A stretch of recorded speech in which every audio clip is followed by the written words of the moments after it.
তোরা যে যা বলিস ভাই, আমার করার কিছু নাই। বাংলাদেশ দলের ব্যাটিং অর্ডার যেন প্রথম লাইনটার মতোই, যে যাই বলুক স্কোরবোর্ডের 300 তো দূরে থাক, 200 রান হয় টেনে টুনে। চ্যাম্পিয়ন্স ট্রফির মাঠের মহরণ শুরুর আগে নিজেদের ঝালিয়ে নেওয়ার জন্য পাকিস্তান শাহিনসের বিপক্ষে প্রস্তুতি ম্যাচ খেলে টাইগাররা। আর প্রস্তুতি ম্যাচে যেন চোখে আঙুল দিয়ে দেখিয়ে দিল স্বপ্ন এবং বাস্তবতার তফাৎটা। টসে জিতে শুরুতে ব্যাট করতে নামে টাইগাররা। সৌম্য সরকার ভালো শুরু করলেও পারেননি তানজিদ তামিম। 3 নম্বরে ব্যাট করতে নামা শান্তও পারেননি ইনিংস বড় করতে। 35 রানে থামে সৌম্য সরকারের ইনিংস। পরবর্তীতে দলের হাল ধরেন মেহেদী হাসান মিরাজ।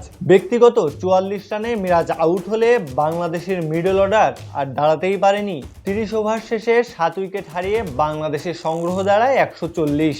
শেষ দিকে তানজিম সাকিব, রিশাদ এবং নাসুমের ব্যাটিংয়ের উপর ভর করে স্কোরবোর্ডে বাংলাদেশের সংগ্রহ দাঁড়ায় 202। 38 ওভারে অল আউটের লজ্জায় ডোবে বাংলাদেশ দল। পাকিস্তানের হয়ে সর্বোচ্চ 4 উইকেট নেন উসামা মির। টাইগারদের মিডল অর্ডারটা তিনি ভেঙেছেন একা হাতেই। জবাবে ব্যাট করতে নেমে 14 ওভার হাতে রেখেই 7 উইকেটের বিশাল ব্যবধানে জয় পায় পাকিস্তান শাহিনস।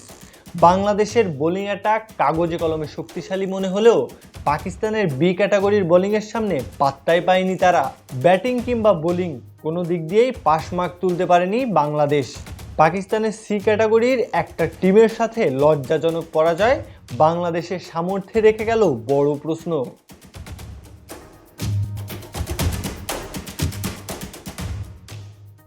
প্রত্যয় হক কাব্য, বিডি আর্কাইভ।